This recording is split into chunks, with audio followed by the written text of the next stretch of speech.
Hey, thanks again for pressing play and welcome once again to another edition of the Suns Jam Session Podcast on the Believe Podcast Network, brought to you by FanDuel. Where if you took the Devin Booker over on points, over 25 was the line, you're walking away with a little bit of money because Devin Booker back tonight against the New York Knicks in Madison Square Garden delivered. 27 points is what he ended with. And the Suns walk away with a 106-99 victory over the New York Knicks. A game that was much needed to throw into the win column, and now the team has swept the Knicks on the season. A team that is one of the better teams in the Eastern Conference. That's right. The Suns on alumni night in MSG with Amari Stoudemire there.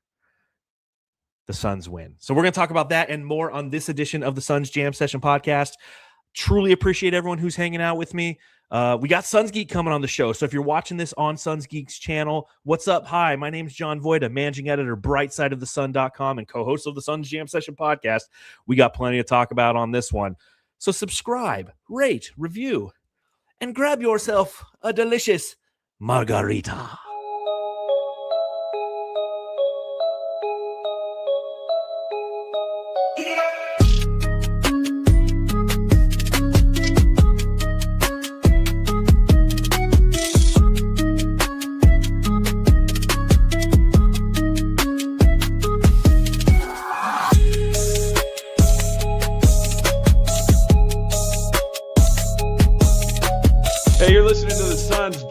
Session Podcast, shooting the shit about the Suns since 2019. Up, Jamsters, and what is up to Suns Geek? Brandon, what's going on, man? How you doing? What's up, man? Glad to be back on the channel once again. Our second pod of the new year, and just so thrilled to be back on this show. And by the way, I'm pretty sure you noticed that hat that I'm wearing. Beautiful it's marketing. In my description box if anyone wants to go buy it. And you can go buy a Suns Geek hat just like this as well. So go check that out. Heck yeah. Much appreciated. Thank you for joining the show. Last minute notice. We were celebrating Matthew's birthday today. You know, the family went over to the family's house, had some dinner, and, you know, Matthew's got the newborn, and he's just like, man, I don't know if I'm going to make it tonight. I'm like, don't worry, man. Like, you got a newborn kid, less than a month old. I'm going to watch this game on my phone while everyone's enjoying family time. I'm over here just like, yes, just kidding. I got it up on the big screen TV because everyone in our family loves watching the Suns as well. But yeah, wife drove home. I'm watching the game, and I was like, you know what? We want good vibes. We want Suns Geek because Suns Geek is the master of the good vibes. So we got plenty to talk about on this one. And my first question.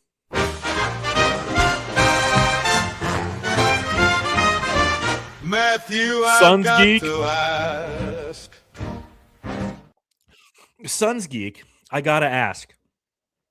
I know it's only game 42 of the regular season. There's no such thing, in my opinion, as a must-win game this early in the season in this scenario. But did this kind of feel like a must-win game for the Suns just to kind of reverse the bad vibes, right? They lose to the Miami Heat. They lose to the Detroit Pistons. You go to Madison Square Garden. They don't have Josh Hart. They don't have Jalen Brunson. You got to win this game, right?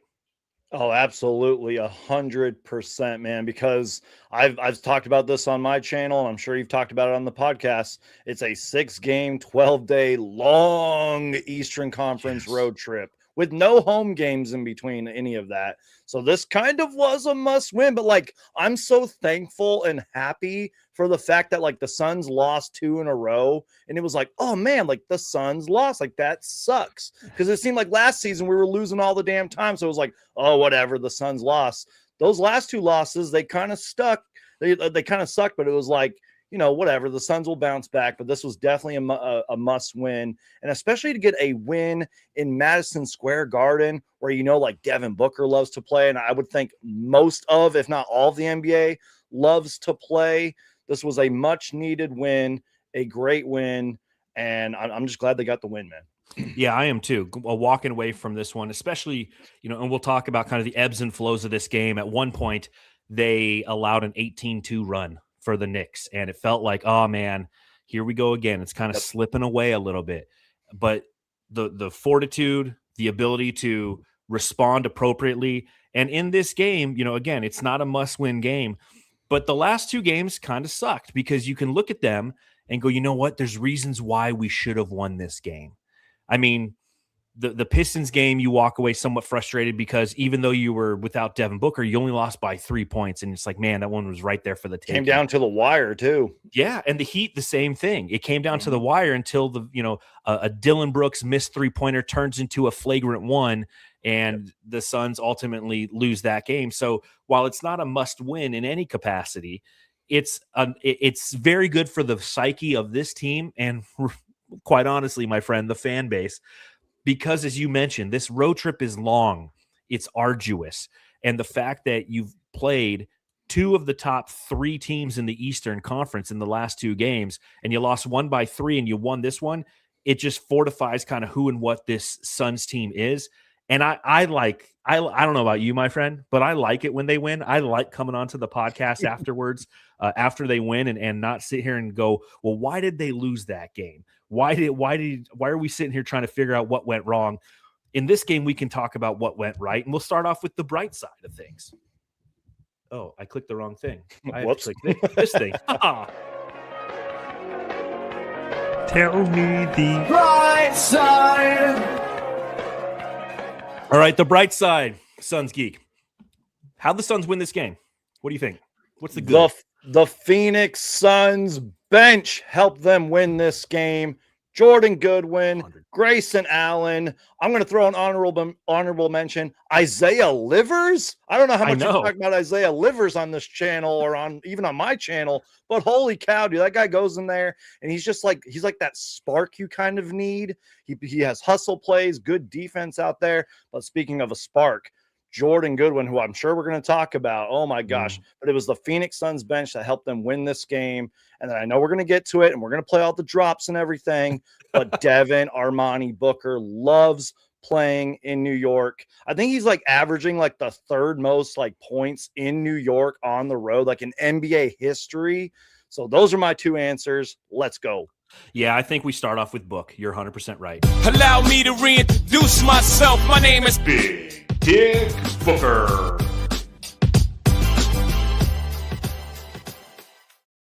Booker in this game, 27 points on 7 of 18 shooting, only 1 of 5 from beyond the arc, but he was 12 of 14 from the foul line, accounted for over half of our free throws. The Suns ended with 27 free throw attempts. He has 4 rebounds. He has 4 assists in this game, also has 4 turnovers.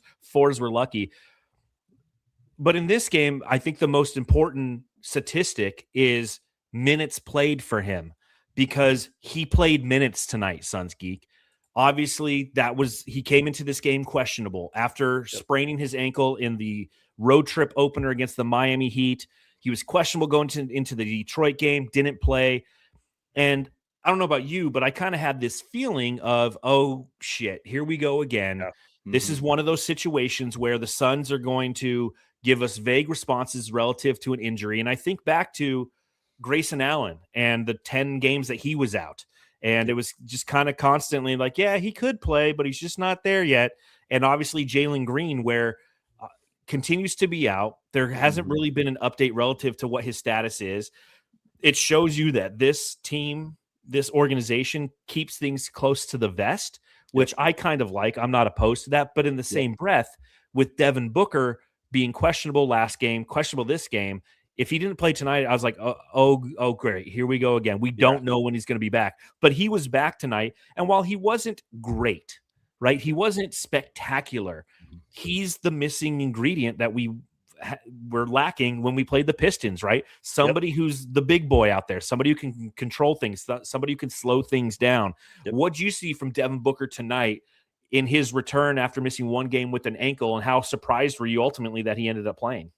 I don't want to jinx anything, but it looked like he wasn't really playing with an ankle injury, maybe besides a couple plays here and there where he maybe like landed wrong or just, what it is. Little grimaces here and there, right? Yeah, little grimaces here and there. But you know what? He looked pretty damn good out there. He looked confident, and he started going early. Like I said, like he loves to play in New York, and I think that really showed tonight. But like you mentioned, like this is that sort of final ingredient, the cherry on top when we're playing a well, I mean, I know they've been struggling lately, but a pretty good New York Knicks team overall. Mm-hmm. He's the missing ingredient. He's our leader out there. He's our franchise player, getting us points when we need. And I also tweeted this out at one point, and I've been tweeting it out really all season, but trusting his teammates. Yes. And like, it doesn't matter who's in the corner or who's wide open. Devin Booker's going to dish the ball to them because he trusts and loves his teammates, unlike last season. Mm-hmm. And that's another reason why Devin Booker is such a great leader. He's an all-star.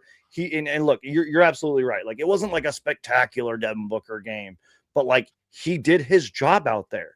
Yes. He scored points. He assisted. He played well. And that's all we need Devin Booker to do. Because like I said earlier, the Suns bench helped us win this game. And he comes in there and helps us finish it off. Yeah, I'm definitely going to give kudos to the bench here momentarily. Yeah. But to kind of tie the bow, if you will, on Devin Booker, this hasn't been your typical Devin Booker year. Yep. This hasn't been a hyper-efficient year. This hasn't been a year where he's productive from beyond the arc, where he's normally not a great player when it comes to shooting from beyond the arc. You know that. I know that. But, and what is he shooting now? 30.3% from deep. I mean, this is a down year in a lot of different areas. But it's an up year in the sense that although he's not efficient, he's fitting into the confines of what this team is. He's displaying leadership that we need and have asked of him for quite some time. And we've said it before, and I don't know how often you've ever said it on your channel, but it's definitely a theme that we've had in conversations about Devin Booker in the past. He kind of morphs into who the team is, right? When Chris Paul was here, he was a very efficient player. He was headstrong. He took on the personality of Chris Paul. When Kevin Durant was here, he just wanted a ball, just like Kevin Durant did. This team, part of my français, but this is a team full of motherfuckers. And Devin Booker's kind of being a motherfucker right now. And the fact that he's out there, maybe he's not 100%, but he wants to be out there with this team. And that was my take after seeing him get injured in Miami. It's like, if this was last season, he probably goes to the locker room, comes back out in street clothes. We don't see him in the fourth quarter. But with this team, with these players, he wants to be a part of how they play basketball and be the guy on this team and lead that team. And we saw that again tonight. Again, not an efficient night, but what he's doing this season only fans the flames of my passion for him as a player, right? It only fortifies my bias as to why I want to keep him in Phoenix and let him be a career Sun, because he's, although not the most efficient version of himself, he's a winning version of himself, my friend. And that's something that we've missed over the last two seasons. Absolutely. 100%, man. And I kind of like how you phrase that. Like, he plays how like sort of the team is playing, but this is the kind of team. And I've heard the broadcast talk about it. I'm sure you've talked about it. And myself, we're like, if you do not play hard, you're going to stand out on this team. And that's what Devin Booker's been doing, man. So even though he hasn't had the most efficient year of his career, especially from the three-point line, which is weird because, he was a three-point champion in 2018, during All-Star weekend. But, Devin Booker's going to go out there. He's going to do his job. He's going to be our leader. And even if it is inefficient, he's going to put up the numbers and help us get victories. And that's what he's been doing all season long. Shout out to Saints146 in the chat. He goes, fanning the flames, the OG Suns podcast. Yeah, those guys. I smirked when you said that. Those guys. You talked about the bench. Let's talk about the bench. Let's talk about Jordan Goodwin. Where's my dog? Jordan Dog wins. There's my dog. Jordan Goodwin in this game had a good bounce back game, something that we definitely needed to see from him.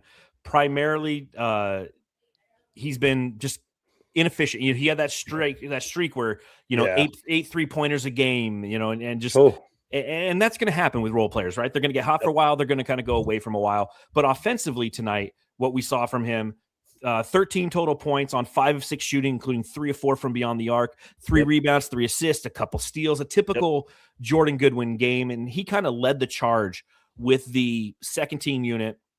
The stat of the night, as you kind of mentioned, is the fact that the bench played as well as they did. Before I get into the actual, statistics on how they played, what did you see from Jordan Goodwin tonight? Why do you think he was productive and effective against the Knicks? Well, one, I know there's like a cliche Suns Geek answer here. I've said it like 3 times already on this podcast, but I don't even care. It's because he was playing in New York, for one. Yes, But sir. 2, there was a lot of times where the Suns would go on a run, and he was a big part of that run. And he's just doing what Jordan Goodwin does out there. He brings the energy, he brings the defense. He's not afraid to take shots, and he just does those little things out there that are going to continue to get him minutes, no matter who's healthy on this team or not. And as it was played in your, little drop there, he is a dog, DAWGH. I don't know however you spell that, but still, he is a dog, man. Whoever was like scouting and like putting together, the architects of this team, they're like, we need a Jordan Goodwin. Like whoever did that, like they deserve so much credit. I'm so glad that we signed him this offseason, and he has just been one of the pleasant surprises of this season. He's been so damn good. I hope that he plays for the Suns for many, many years, especially if he keeps playing like this. Yeah, I mean, he's obviously a steal for what we got. And again, the running joke is the sheer fact that the Los Angeles Lakers kept Bronny James in front instead of Jordan Goodwin, that they cut him so they could make way for Marcus Smart, who's a great player to have on your team. But you know what? Nepo baby James over there has a roster spot. Jordan Goodwin's in here fucking shit up in Phoenix, and I absolutely love it. His addition is everything. The challenge I had with this team was coming into the season was the depth, and he has fortified the depth. Colin Gillespie, who's obviously playing point guard with all this time with Jalen Green being out, but he eventually potentially could go to the bench. Grayson Allen, these guys coming off the bench, the way that they've been able to score, the way that they've been able to up their game has changed the trajectory overall of this season, where this was supposed to be a transition year, and it's turning out to be a transformational year. And you talk about the bench in this one, and that brings me to tonight's Stat Me. Here it is. Ooh, dang, Stat Me.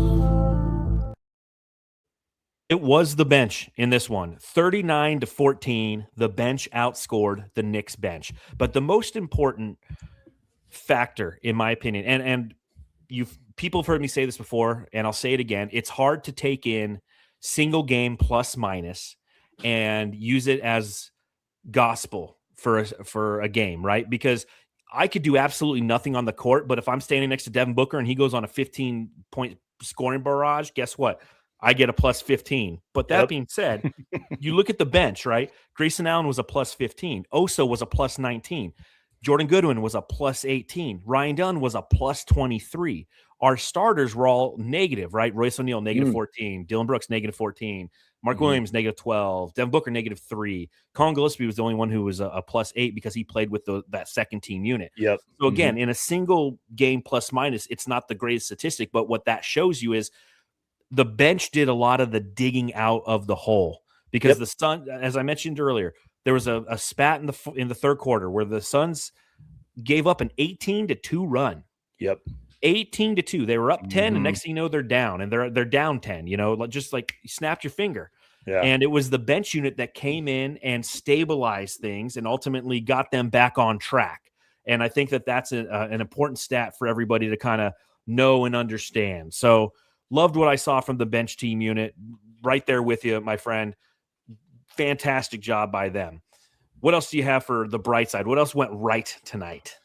Oh, man, I'm glad you mentioned the bench scoring as well, because that was, again, like you mentioned, they dug us out of that hole. But I heard on the broadcast, and you might have to play a drop here. Actually, you know what? Go ahead. Can you play the Royce O'Neal drop real quick? Oh, my dude, I so got you. Rolls Royce.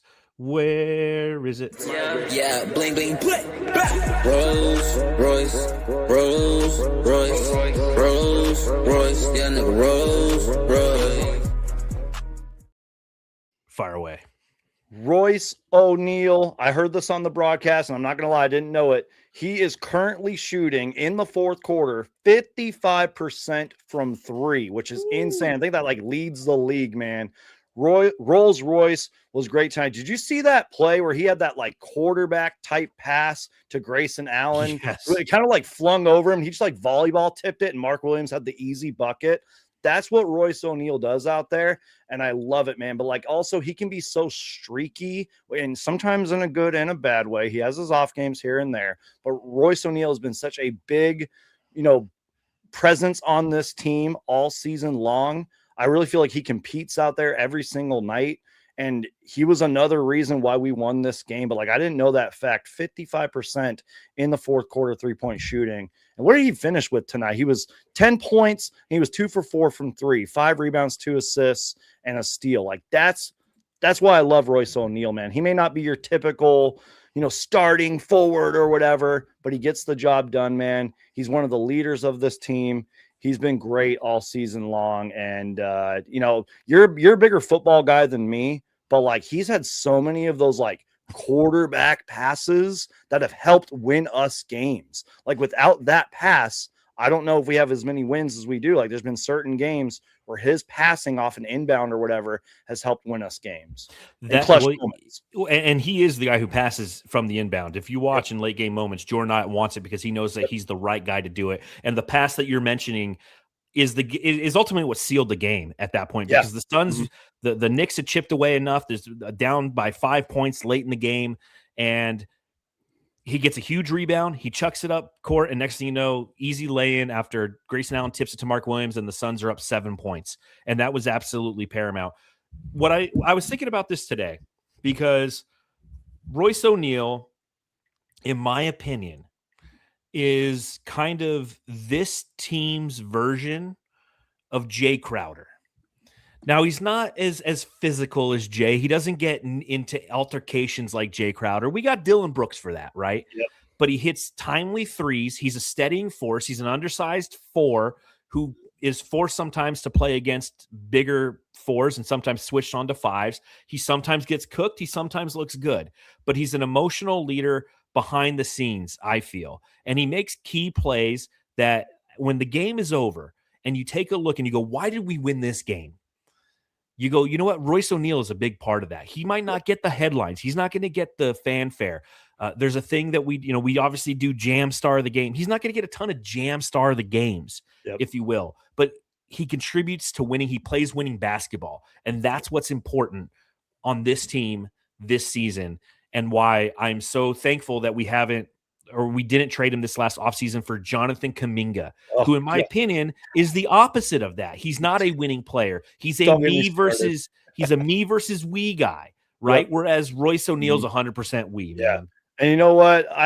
Before Grayson went out with that injury where he was out for like 8 or 10 games or something like that, there were so many games where like Royce O'Neal played very well and like kind of got overshadowed. And but I mean that in the best way possible. Like that just goes to show how like quote deep this team is, because if Royce O'Neal has like 15 points and whatever made threes, like sometimes that gets overshadowed, but in a good way, and it leads to wins. He's just been so good. And you know what? There was a time where Suns Geek was like, you know what? Royce O'Neal can go. I don't care if we trade him or don't resign him. You know what? I'm eating my words now. I'm eating crow. I'm so happy he's on this team, man. It's delicious, ain't it? But you know what? That was a long time ago when we were getting blown out by the Timberwolves in the playoffs. So that was a dark time, okay? Oh, heck yeah, it was. Yeah, I think I've always been pro Royce. I honestly do. Like someone could probably pull up either old podcasts or old articles that I've written for Brightside, but I feel like I've always valued what he brings because I know what it's like not to have somebody like Royce O'Neal on the team.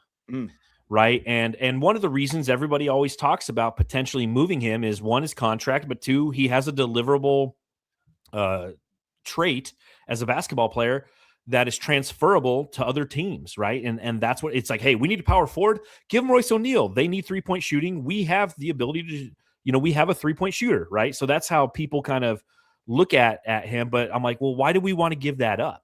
Now, he's not the greatest offense or defensive player, and that's okay. Anybody we would get back in a trade is going to have something that's wrong with them, right? And I feel like, I think back to like Nurkic conversations, people who would be frustrated with Nurkic, and my mode of thinking, my methodology, if you will, was, listen, there's 5 boxes when it comes to a player, and he might check 3 of them, and for what he's getting paid, that's just fine. There's no one we can get for that price, especially Royce O'Neal's case, right? $10.3 million, whatever it is. there's no one who's going to check all 5 boxes of like, playmaking, athleticism, shooting, defense, likability, leadership. No one's going to hit all 5 of those for 10 million. And he's got like 3 of those down. And some nights, the other ones show up. And tonight was one of those nights where, again, to your point, he didn't stuff the stat sheet. Yeah. But like he hit a couple key threes, especially in that fourth quarter. He was 1 of 2 from the field, but the 3-pointer that he made was paramount because the Suns, again, were trying to stop the bleeding. Where they give up a run and the Suns need some points. Booker missed a shot. Mark Williams got an offensive rebound, dishes out to Royce O'Neal. Boom, 29-footer in your face, New York. And it was just, it was great. Now, I will say, I watched the MSG, the NBA TV broadcast, which has Mike Breen on it, just because I'm like, I'm going to try something different tonight. Yeah. I love I do that every once in a while. Every once in a while, especially if I can see an opposing local broadcast versus a national broadcast. I'd prefer not to. But hearing Breen talk about the Phoenix Suns, one thing I found interesting was their their halftime show. Their halftime show. It wasn't like an in-studio show. It was like somebody hosting and then kicking it to like, it looked like you and me. A couple guys talking about the Knicks. I know was like, talking about. I was like, dude, they need to do that in Phoenix, man. Yeah. Okay, I know Tom and Tom got jobs, but like, hey, man, kick it to me at halftime. I got things to say, And Tom have been doing this a long time. I'm sure they could use a break. They're great at what they do. I listen to them religiously, but they could use a break. That'd be cool. That'd be a cool idea for them to do. And real quick, one more thing on Royce. Someone correct me if I'm wrong, but this is his 3rd season with us now, maybe 3rd. So he got traded for Jordan Goodwin in the middle of the 2023 season. Wasn't he part of the KD trade? No, he came over after KD. Okay. We had Keita Bates-Diop, Chimezie Metu, Jordan Goodwin, Yuta Watanabe, and then we traded them at the deadline, brought him in, and now he's the 2nd longest tenured Phoenix Sun. Yeah, and that's exactly the point I was just about to say. That stuff matters. The fact that he's been with us for so long and he's experienced a lot in those 3 years or whatever, that really matters, and I'm glad he's on this team. So the defense obviously is something that a lot of people are talking about in the chat, and rightfully so. This Phoenix Suns team is 5th best defensive rating coming into tonight. I did an article on Bright Side of the Sun talking about the difference between this team and last year's team through 41 games. And how last year the team was 22nd defensive rating, 5th. Mark Brooks in the chat says the 93 Suns had a better defensive rating than this team. And this brings me to a little trivia time here. Let's see what your knowledge looks like there, Suns Geek. You know what time it is. Trivia time. All right, so this year's Phoenix Suns team has a defensive rating per Basketball Reference. It's different if you go to NBA.com of 113.1. Where does that rank all time in Phoenix Suns history? 5th. And I'm hesitant to say that. Top 5. I don't know. 5th. I don't know. It's 54th out of 58. Whoa. Wow. It's just a reminder to people, and the reason I brought this up because Mark brought it up in the chat, 93 had a better defensive rating. A lot of teams had a better defensive rating than this year's Phoenix Suns. The game has changed. Yeah, I'm like, that's hard to believe, man. Like, what? Yes, the worst team ever relative to defensive rating in the history of the Phoenix Suns. Guess what year it is? Something in the 80s. Last year. Because again, modern NBA, right? The amount of possessions has changed. And essentially a defensive rating and an offensive rating is how many points do you score per possession, right? And offensives have gotten more efficient. Therefore, offensive ratings have gone up, which means defensive ratings have inflated as well. Last year's team per Basketball Reference, 119.3. The second worst was 2018/19, 115.1. So that's almost a difference of 4 points per game per 100 possessions. The best team in Phoenix Suns history was 1971-72. 96.5 defensive rating. Why? Because the team and the game was completely different. So Jamsters and Geek Squad, you learned something tonight. That's wild, man. That's Even if you've like studied basketball history and all that, and you're a huge Suns fan, that's nuts, man. I would have never guessed. I don't know why I thought like top 5 or number It's 5. because it feels like that, right? Because Yeah. the way that they play in the modern era in the context of this team is completely different than what it looked like 10, 20 years ago, and still efficient comparative to today. But when you compare it on a long enough timeline, it's just different. It's kind of like the pace of the game too. Sorry to cut you off. It's 100%. kinda like the pace of the game. It's like, I'm sure, the run and gun Suns are slow compared to what the league is now. Oh, yeah. I mean, they talked about a decade ago when the Warriors kind of took over.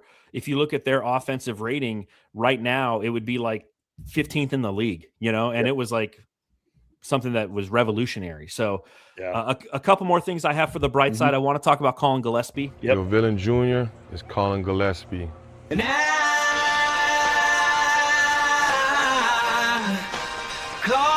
Gillespie. So Colin in this game, 16 points. He was 4 of 10 from the field, but it was his fourth quarter that really impressed me, Suns Geek. He played 7 minutes and 24 seconds. He was 3 of 6 from the field, had 8 points and a couple assists, and he's the one who kind of really helped inflate that lead at the front end of the fourth quarter for the Suns. He continues to be an aberration and somebody who, when you're watching the opposing team's broadcast, when you're watching Mike Breen talk about who he is as a player and how surprising it is, because you got to remember, Mike Breen, when you're not hearing him go bang on whatever he's on now, ESPN or Amazon or NBC, I don't know where he's at now, formerly of TNT. But, he covers the Knicks on a night-to-night basis, a team that is Villanova heavy, and to see him give the praise and the flowers that he was to Colin Gillespie is just a reminder that, again, the Suns are heading in the right direction in the transitional year that became a transformational year. Yep. Yeah, absolutely. Colin Gillespie's been fantastic, man. You might have mentioned this when you were talking about it, but he had 8 or 9 straight points at one point in that fourth quarter. And then he had a beautiful dime to Devin Booker in that same quarter. He just does the little things out there. And when he gets going, man, he really gets going. So it's good to see him have maybe a couple bounce back games after kind of in a shooting slump a little bit, which is fine. Jordan Goodwin had that. We've seen Devin Booker have his slumps and all that, but he's starting to heat up again, kind of when it matters. But you know what I love about Colin Gillespie? And this goes the same thing for Royce O'Neal and Jordan Goodwin. I don't care how many points Colin Gillespie scores, even though it's great when he does score a lot of points. He does the little things. He'll finish with 6 assists and whatever rebounds and 2 steals. He does that. And that's why even whenever Jalen Green comes back, even if he goes back to the bench, man, I know he's going to produce out there. He's been so fun, man. I'm so glad he's on this team. Well, that was one of my worries when he was starting to hit that slump that you mentioned was, are we hitting that kind of point in the season where fatigue is becoming a factor for him? Yeah. Because he's stepping into a new role. He's playing more than he ever has in his career. And this wasn't even necessarily what he expected coming into the season. And while that might not have affected how he conditioned to prepare himself for the 2025/26 season that lie before him, is it something that is still starting to get to him a little bit, combined with the fact that he's had enough opportunity to put things on tape to where oppositions can game plan against him appropriately? And is this kind of, the league is adjusting to him, and now does he need to make the adjustment? And that could be true. It looks like he's starting to make the adjustment, but it's also nice to know that he isn't hitting that fatigue factor, because that's what I was thinking. I'm like, you know what? We need Jalen Green back, not necessarily because we need assistance in scoring. We've been doing just fine with that, but it's, people like Jordan Goodwin are starting to get tired. People like Colin Gillespie are starting to get tired. And in taking Jalen Green and infusing him into this lineup is going to benefit them, because it's going to give them some more rest, and the hope is in the time that they do play, they can be more effective. But to your point, the last couple of games, you're starting to see CG12 play like CG12 again. Yep, absolutely, man. And a personal note, because I always talk about this stuff on my channel, he just seems like a really nice guy. Yeah. He's great with the media, great with the fans. This is the kind of guy that you're going to want on this team as we just keep building whatever it is that we're building. But I don't know what we're building, but I really like it. It's much better than anything the last 2 seasons, I'll tell you that much. How did we get here, man? Dude, I don't know, well, man. I think it was the horror and the negativity and everything bad that happened last season. Remember how negative we both were, especially couldn't help it. Like, it was so Yeah, bad. you were negative. It's like, if you know I'm negative on my channel and just talking to people out there and like my friends and family about the Suns, last season was so bad, dude.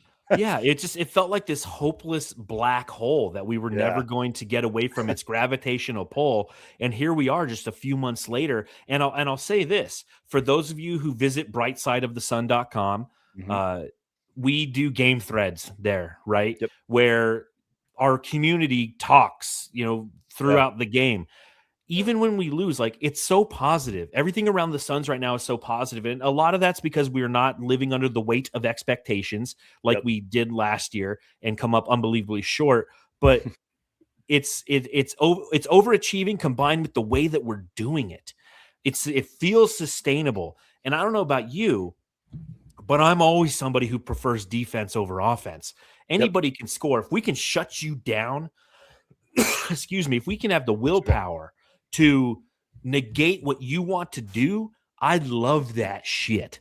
And that's what this team is this year, and it just makes it highly enjoyable.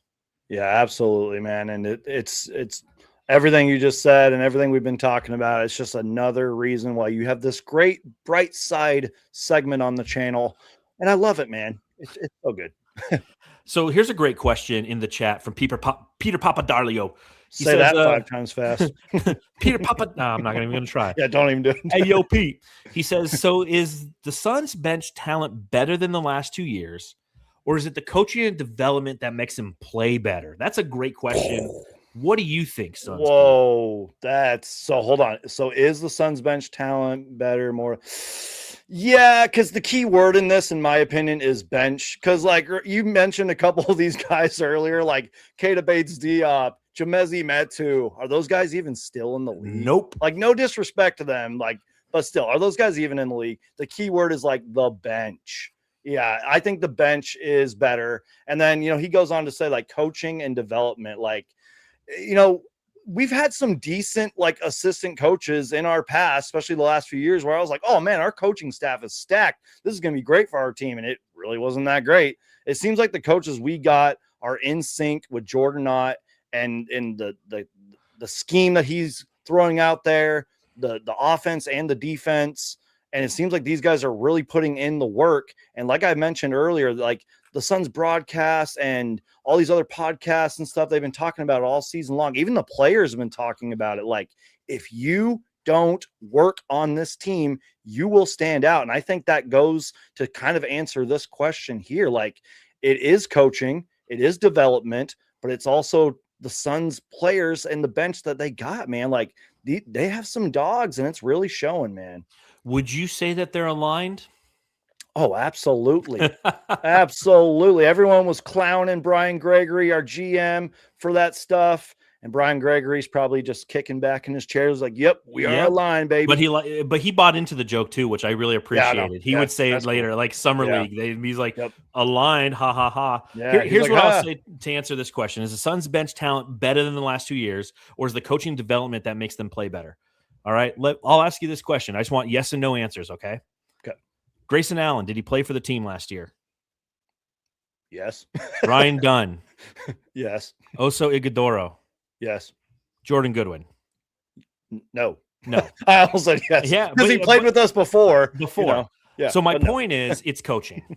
It's coaching and culture, because a lot of the talent is the same talent from last year, but they've bought into a new system. They've bought into a culture, an identity. They've bought into the schemes that Jordan Knott brings. They've bought into who and what this team is. And so sure, you can say the talent is better for the reasons that you stated, because there's no Bol out there, right? Forgot about Bol until you said that. We're not asking Jamezi Metu to give us minutes.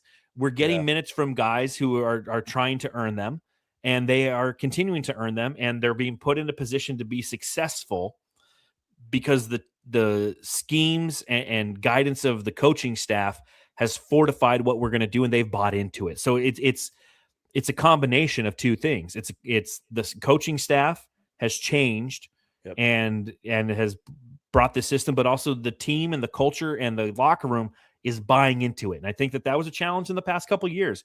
Kevin Durant, Bradley Beal, You know, we know that they didn't buy into it because Bradley Beal was offended that Mike Budenholzer wanted him to play more like a Drew Holiday role, a Drew Holiday that won a championship against the Suns with Mike Budenholzer as a coach. He didn't say, I need you to be Drew Holiday. He's like, I need you to play that kind of role. I need you to be what Colin Gillespie and Jordan Goodwin have been, like fuck shit up guys. And Bradley Beal took offense to that. I was so wrong about that, by the way. I remember being on your podcast, co-streaming and all that. We had this conversation. I was so wrong about that. And also going back to the bench, there's no Drew Eubanks out there. There's no Mason Plumlee out there, et cetera, et cetera. So you're absolutely right. Yeah. Like, well, you mentioned 100%. 4 out of the 5 guys played with us last year. So yeah, it's definitely the coaching and the development and the Suns culture. Suns culture, baby. Suns culture. Fuck you, Heat culture. Suns culture. All right, let's see if we have anything to put into tonight's burn book. The Suns Jam session. Burn book. The Suns Jam session. All right, do you have anything to add to the burn book tonight? Anything that you saw that, you know, you're like, I didn't like that. That annoys me. What do you got? Great question. Oso Iguodaro and his fouls, and I would just say it's because this was a game full of runs, man. Like it's kind of hard to gauge this question in my opinion, because it was like, it did seem like the Suns kind of just got tired at some points, and we've mentioned it kind of all podcast long. The Knicks would go on these runs. This was a game full of runs, and really that's basketball. Like I get it. But just, I don't know. Those are kind of just my 2 burn books. But like, I'm honestly nitpicking and trying to find things to burn the Suns about. And I really don't want to do that because I'm a little too optimistic. I'm a little too much of a fanboy. But like, it's just the little things like, you know, letting the Knicks go on certain runs. Ooh, and you know what? Now that I think about it, this is actually a fair criticism here. Miles McBride. Okay. Oh my goodness. Why has he been Steph Curry against us the 2 times that he's played us? Dude, especially in that first half, dude, he lit us up. And the Knicks aren't even that great of a 3-point shooting team to my knowledge. I don't know why. They're a good one. I don't know what the stats are, but it doesn't seem like they're a good 3-point shooting team. I'm pulling them up. I feel like I made the graphic for tonight, and I was like, oh, they surprised me they're the 3rd best 3-point shooting team in the league. It doesn't seem like that. Yeah. It only seems like that when they play us. You know what I mean? And that's my point, though. Like, it seems like the Suns may not have had that on their scouting report the last two times. Well, I mean, tonight and last time we played them. You know what I mean? Like, I don't know. It just seems like they kind of just leave them wide open, especially Miles McBride, who just torched us tonight for most of the game. Well, that was part of that 18-2 run. And that's one thing I had in my burn book was that 18-2 run, how the Suns perimeter defense was abhorrent because they were letting Miles McBride and Karl Anthony Towns shoot wide open threes. Now, granted, some of those threes were like 28, 29 footers. True. Like the Suns weren't defending the perimeter all the way to the logo. They were just taking logo threes and hitting them. But I agree with you in the way that the Suns in that stretch allowed, but I tip my hat to the Knicks because they made those shots. Like I'd prefer them to take those shots. And guess what? In the 4th quarter, they continued to take those shots, and the Knicks ended up going 1 of 11. They missed a whole bunch. 1 of 11 from deep in the 4th quarter, and that's what ultimately saved the Suns because they continued going. Okay, they're going to give us the 3. We're going to take it, and ultimately the law of averages caught up with them. They ended up shooting 14 of 44. From beyond the arc, which means they were 13 of 33 entering the 4th quarter, and the Suns allowed them to kind of crucify themselves beyond the arc. I guess that goes to show how much I don't know, because it was like, fine, let them shoot from 3. Let us beat them everywhere else on the court. Like, yeah, you can go ahead and shoot lights out from 3, but you're going to have to beat us everywhere else. And the Knicks didn't do that. I didn't know they were 3rd in the league. It really doesn't seem like they're that good of a 3-point shooting team, man. Well, it's funny. Especially with their recent struggles. They've been struggling lately. They have been struggling lately. That's for sure. I mean, they ended their West Coast trip. Losing the Suns was one of them. But one of the things that I do for every Suns Jam Session podcast, I'll pull the graphic up right now, is I create a graphic that showcases how each team plays relative to 3-pointers, speed, which is pace, defense, which is defensive rating, and dunks, like how often do they finish at the ring. And every little attribute that's lit up green represents a third or 1/10 of the league, right? So the New York Knicks are the third best 3-point shooting team in the league, and you can see that on the graphic because they're 10. They're full on threes. Not a great team when it comes to speed, defense, or dunks. Whereas the Suns' defense, we have 9 of our 10 attributes on our attribute meter are lit up because of that. So the reason I bring that up is it's something that every time I do that for the pod, I learn about opposing teams, and I go, because I'll write recaps and previews for Bright Side of the Sun. I go, oh, I didn't realize that the Knicks are a good 3-point shooting team. I don't watch the Knicks. But you learn something every day. You learn something every day. Something that goes into my burn book, and I see that Mary asked this question a little bit earlier. She goes, what is going on with Dylan Brooks, though, guys?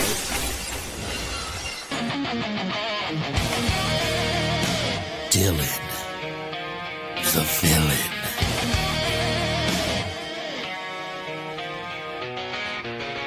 It has certainly been a rough road trip for the villain. Tonight, he ends with a total of only 5 points. He's 2 of 13 from the field. He's 1 of 7 from deep, 6 rebounds, 1 assist. And coming into this game, and I wrote a whole article on Brightside about this, live by the Dylan, die by the Dylan. And I actually like that he only took 13 shots tonight, and maybe he read the article because that was kind of the premise. I'm like, you know what? The last thing that Dylan Brooks needs to really embrace is self-awareness and understand when it's not his night, it's not his night. And although his antics are appreciated, 85% of the time you love what he does. The other 15% of the time it makes you want to pull your beard hair out, in my case. And entering this game in two games, right, against the Heat, against the Pistons, he had 11 personal fouls. He had 2 flagrant fouls. Ouch. He's shooting like 4 of not good. 18% from deep. Ouch. Which gets worse tonight because again he shot 14% from deep tonight, and you don't want to be in a position where he's losing games. So although he didn't have a great game tonight, and something there's an adjustment period and things, just some of those oh hell no shots are not going in anymore. He also only took 1 shot in the fourth, Suns Geek. And I think that's important. That's the self-awareness I'm asking for. It's like, listen, we need you out there to be the enforcer. We need you out there to be the disruptor. We don't need you out there shooting 5 or 6 shots and going 1 of 6 from beyond the arc in the fourth quarter, right? Yeah, no, you're absolutely right. And it's funny that you say he only took 13 shots because he's been shooting them like crazy lately, and a lot of them haven't been good shot making, and it's been very inefficient, and he's just been like on a cold streak, if you will. But like you mentioned, he is starting to get a little self-aware. I'm sure the coaching staff had probably pulled him aside and was like, hey, like you got to kind of like chill on those shots. You know what I mean? But I guess the most important thing is you said he took 1 shot in the fourth quarter. That's really important. And Dylan Brooks is a big film guy, so I'm sure he's really going to dive into some film and be like, when can I start taking these shots? And also, we've been talking about this all podcast long. The Phoenix Suns bench probably helped him not take so many of those shots. But I will say this, though, in all fairness to Dylan, man, if he can just get us 12, 15 points, that really is going to help in the long run. It's kind of like Royce O'Neal, man. Give us like 10, 15 points and we're good, man. But I will say he's got to get more efficient. He's got to get much smarter with his shooting. But everything else, man. He probably won't. And that's why when Jalen Green comes back, it's going to be beautiful because he's going to fall back into the role that he's meant to play. He stepped outside of his role. I remember the first game of the season, right? When we played against the Sacramento Kings and he had like 10 shots in the first quarter. I was like, oh, shit. Yeah. This is what we're going to get with Jalen Green out. I don't know if I like this. Now, granted, we came back from 20 points down, a deficit that was primarily caused in that game because Dylan Brooks' shot diet was not great. But, maybe the self-awareness is starting to occur. Maybe he's understanding that he can pick his spots. And I'm glad that the fourth quarter wasn't a spot for him tonight. I'll say that.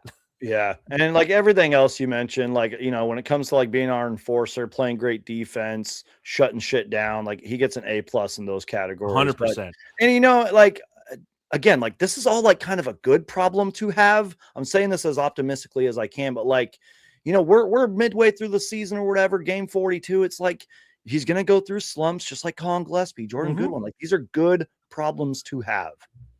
All right. What else you got for the burn book? Anything else? I got a few random things because I'm a random, I'm a random dude. Go for it. Yeah. I'll start off with OG Anunoby, unbelievably sweaty guy. I feel like that guy needs to be wiped down with the towel more, because like they come out of a timeout and he's going back to shoot a free throw. I'm like, dude, wipe that dude down. He just looks slippery. Bloody noses. A lot of bloody noses in this game. I bet you Grayson Allen broke his nose. Did it look like he broke his nose on the back of sweaty OG Anunoby? As somebody who has a big nose like myself, yeah, it definitely looked like it was like crooked. I mean, he was diving for a ball. OG Anunoby throws his head back, and it's straight shot to Grayson's honk. Dude, even thinking about that hurts. Yes, just thinking, I can't imagine my eyes up. It. Yeah, right. He had one. Oso Ighodaro had a bloody nose. I mean, this was a rock fight in that sense, if you will. Not a fan of that. Fouls. Okay, so on this road trip in the fourth quarter, the Suns have committed 24 fouls. Their opposition has only committed 12. Yep, that's kind of crazy shit. I kind of referenced that when I was picking on Oso Ighodaro, but I remember last game wasn't against the Pistons. We had like 7 fouls in the fourth quarter or something like that. Yeah, the Pistons, it was like 9-1. That was so bad, dude. Yeah, that was But again, so that either goes towards horrible officiating, which we've seen a lot this season, and maybe just the Suns going through growing pains. I don't know. I think what it is the Suns play a brand of basketball. And I did a whole thing on this where the league is actually the fouls are coming down. They're coming back down to earth because through the first two months of the season, from October 23rd to December 23rd, the overall average of NBA fouls per game per team was up almost 2 full fouls. And the amount of made free throws was up 2, and the amount of free throws taken was up 3, which tells you that the officials were calling everything. And since then, right, 2-3 weeks since then, it's gone down to the average that was last year. And that benefits the Suns because the Suns are a physical team. But it's almost like the Suns play a certain way the entire game, but only in the fourth quarter are they really being penalized for it. And I don't know if that is, to your point, bad officiating. I don't know if that's officiating changing their mentality in the fourth quarter, and the Suns aren't adjusting to the fact that they're being called for literally everything. But it's strange to me because it doesn't go the other way. And like tonight was a physical game against Detroit. That was a physical game. The fact that Detroit had 1 foul in the fourth quarter is asinine. The Heat was a physical game. The fouls in that one were 7-5 in favor of the Suns.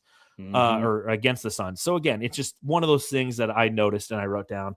And then the last thing I had in my burn book before we get to the subreddit stakeout is, for the first time, Suns Geek, I can safely say I'm over Mikal Bridges.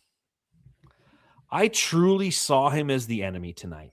And Mikal Bridges is one of those guys because of who he was, how we acquired him via the draft, what he contributed, what he brought to this team. And think about what he brought to this team and what made him so valuable as a member of the Phoenix Suns in that run to the finals, in that year when we won 64 games. It's because he brought the defense, right? What do we love about this team? The effort on defense. We got a bunch of, like Mikal type players, although they have more edge than Mikal ever did.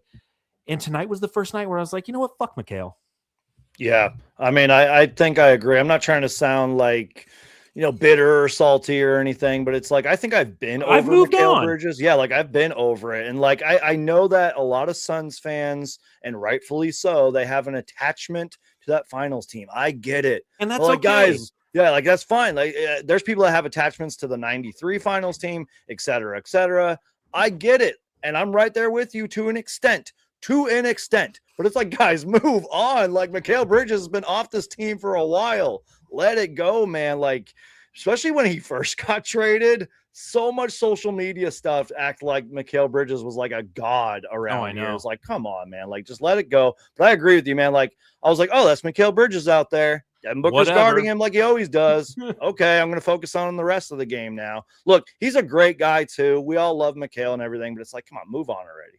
And that's where I'm at. I was watching it tonight, and I'm like, yeah, fuck Mikal. Like, miss that 3. Like, I don't want you to be successful. I don't care about you anymore, man. Thank you for what you did. I've moved on. I'm still not there with Cam Johnson, by the way, but we'll see next time we play Denver.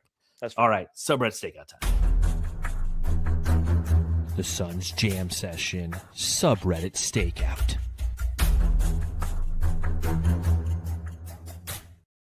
The subreddit stakeout brought to you by Nettles Air Conditioning. You need a unit. we've got you covered. NettlesAirs.com is where to go, brother. Call 623-444-4888. Nettles Air makes your home feel great. Woo! All right, I don't have a ton for the subreddit because, like I said, I was with family driving home. I caught like the fourth quarter at home, but here's what I got: Suns deserve more dick shots, to be honest. Oso took one right in the junk before getting his nose busted. Karl Anthony Towns, like, you know what? I'm going to knee this guy right in the nads. Suns out of fouls, and Cat shoots an airball 3 instead of taking advantage of the foul situation.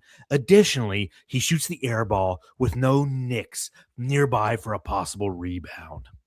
I will say, over the past 2 weeks, since we played the Knicks twice in the past 2 weeks, the Knicks fan base absolutely hates Karl Anthony Towns. Yeah, they cannot. I know. It's sad. I like Karl Anthony Towns, but I don't. I don't know. I never have. I'm just saying I get why they hate him, but like I like Karl Anthony Towns. I've never, when he played with Minnesota, and obviously we've been having conversations about him potentially coming to Phoenix in a trade for DA. I mean, like for years. I've never been a fan of Karl Anthony Towns. And the reason is because, as I've mentioned before earlier in this podcast, I value defense, and he does not. He doesn't defend. Yeah, true that. He complains he's too busy talking to the refs. Get back on D, man. Somebody just said, and take Cat with him. Is Cat an NBA player? Something has to change. This is abysmal. Get rid of this bum. They were just really upset with Karl Anthony Towns. Suns, if we foul every play, they can't call it. Yeah, that's correct. That's correct. And that's all I had. It's not much. I'm sorry I failed you guys. The Suns Jam Session subreddit stakeout. All right. Anything else you have before we hand out some hardware for the Jam Star? With how many times you've done the subreddit stakeout, I think you were due for a short one. Do you mind if I read you just a few notes? Not at all. You know me, I like to take my notes and read them on my videos or live shows and stuff. I might actually need you to play one more drop because I'm surprised we went this far into the podcast without talking about Grayson Allen. Oh, yeah. What's wrong with us? What kind of fans are we? Let me tell you a little story about a guy who shoots threes. Everyone hates him because he's a dookie. He's pretty underrated if you're asking me. His name is Grayson Allen. Besides, talking about his nose, because that was really the only time we talked about him. But again, I look at that as a positive. This is a bright side podcast, a bright side kind of show. You know what I mean? Yes, sir. The fact that we went this far into the podcast without talking about Grayson Allen, who in all fairness, he didn't have a great efficient night, but still put up points on the board, still put up big shots. Did you see that little pump fake step back 3 that he had? Yes. Probably got away with the travel. Dude, I tweeted it out at that moment. I was like, this is why you don't trade Grayson Allen. This dude can heat up like that. I think I saw a tweet that said he is now top 10 or entered the top 10 in Phoenix Suns history for most three-pointers made. Wow. And going back to what I was saying with Royce O'Neal, one of the longer tenured Suns on this team, man.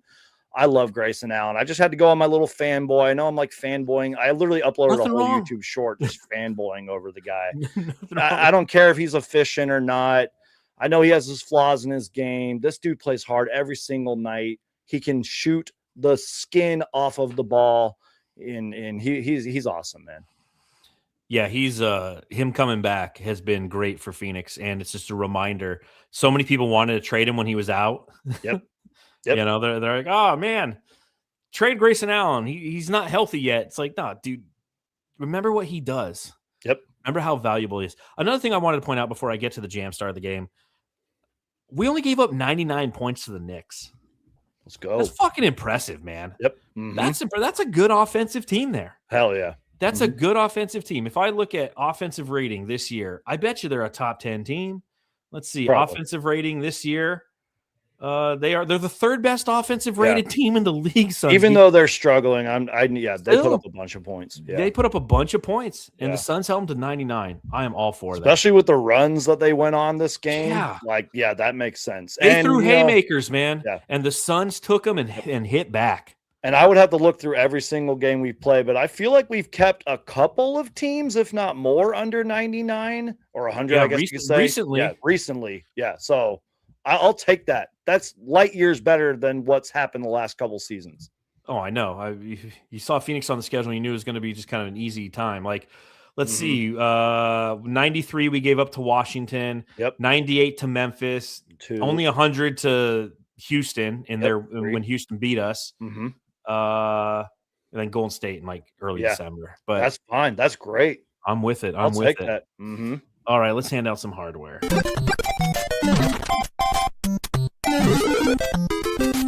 Jam Star of the Game. All right, Jamsters. The Jam Star of the Game is brought to you by Bubba Chubbs Cards and Collectibles. You can follow them on Instagram at Bubba Chubbs Cards.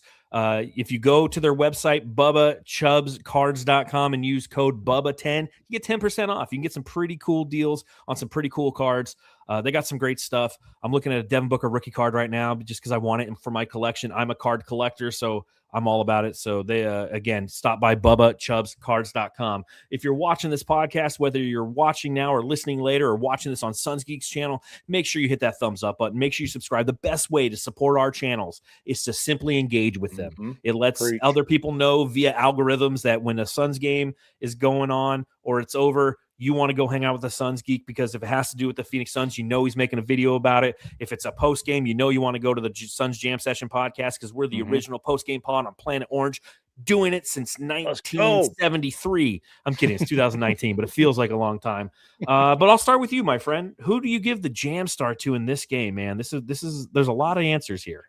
That's the good. Again, another good problem to have here, but I'm going to go with the cliche. It's Devin Booker. I mean, he's our all-star. He's our franchise player. He kind of closed tonight, if you will, putting it in baseball terms, if you will. And he was great tonight. And as I said at the very beginning of the podcast, you know, I like to do two of these. Honorable mention, just the Suns bench. You know what I mean? Like most of, if not all of the Suns bench is the Jam Stars of the game. You're getting a lot of love for Devin Booker. You're getting a lot of love for the bench and Jordan Goodwin. Blaze Megatron gives it to the Suns team trainer and the cotton nose plugs. I mean, none of these are wrong answers.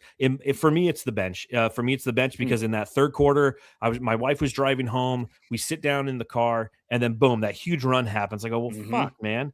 How are we going to come back from this? And the bench brought us back. And I'm like, man, if we just hit a couple threes here, we're only down 4, and then a couple threes happen. So great job by the bench. Absolutely great job. Up next for the Phoenix Suns, Monday, they're headed to all the way from New York to Brooklyn. So they get to spend their weekend in NYC. You ever been in New York, Suns Geek? I haven't, man. The furthest I've traveled is Memphis, but that's because I lived there for 4 years. But maybe one day I'd like to go there. I don't really travel that much, so going there would be like an experience. You know, I did it. You ever been there? Yeah, one time for Christmas one year. My wife and I took our girls out there. Flying on Christmas, by the way, highly recommend it. Really? But it was so cold in New York. We got like one of the coldest Christmas times, but we did get a chance to go to Madison Square Garden and watch the Harlem Globetrotters play. Awesome. But the Suns will be playing on Monday against the Brooklyn Nets. So tell me about this game. I mean, is this obviously an opportunity for a trap game, do you think? Because the Nets, you take a look at them, they're 12-27. Michael Porter Jr. has been scoring like a mofo, and they've been playing better recently. How you feeling about this game, Suns Geek? Yeah, you know, even though we ended up blowing out the Washington Wizards, I think we were saying this could be a potential trap game. This one more like that, in my opinion. I mean, don't get me wrong. The Nets, they're still a long ways away. They're the definition of rebuilding. You know what I mean? They have so many guys. Yes. How many rookies did they draft this past draft? Like 5. Yeah, exactly. And they're all point guards. Yeah, exactly. And like, I don't know if Michael Porter Jr. is going to get traded this season. It doesn't matter. He's been shooting the hell out of the ball. Yeah. This could be a legit trap game. Kind of like tonight. That game could maybe be a game full of runs where there's just like, even though the Suns do play great defense, there's just no defense being played out there. So just, watch the game. Hopefully good things happen. But yeah, if we could get this win, that would be huge. Yeah, because that brings the road trip to 2-2.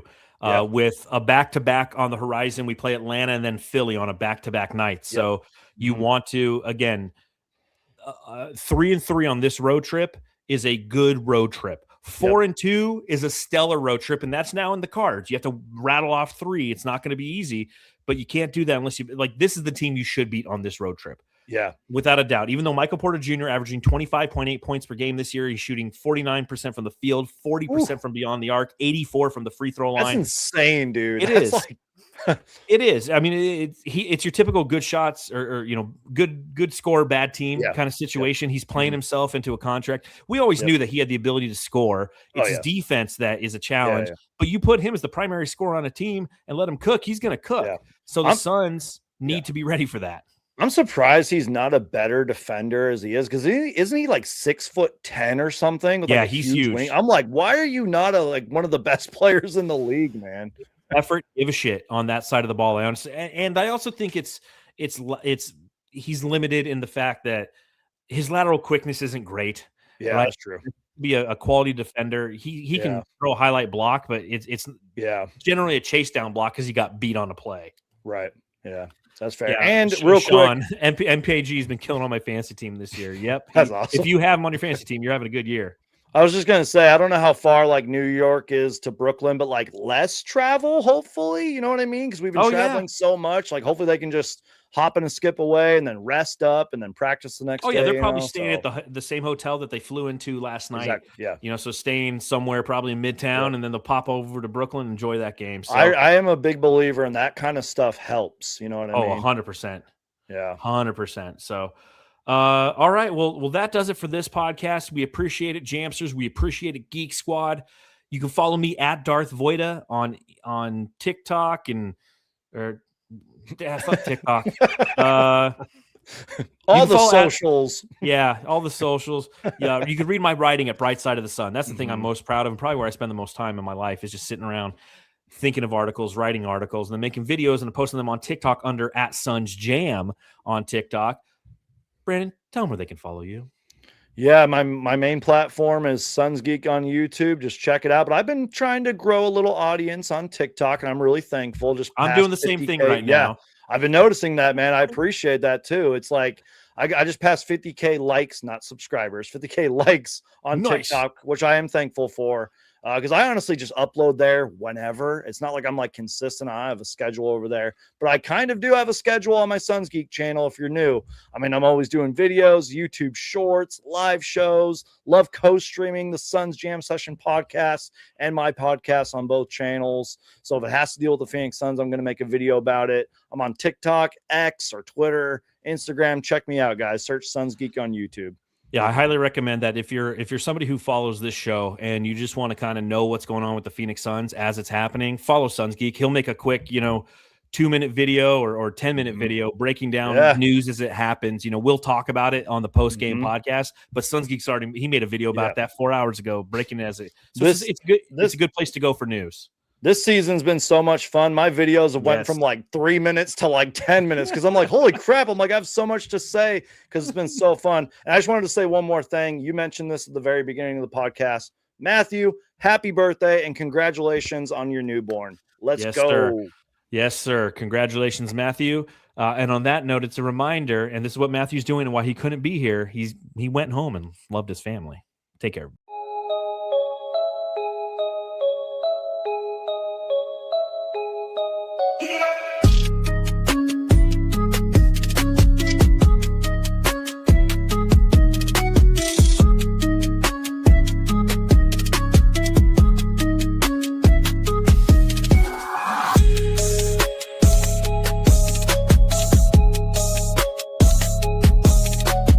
You're listening to the Suns Jam Session podcast, shooting the shit about the Suns since 2019.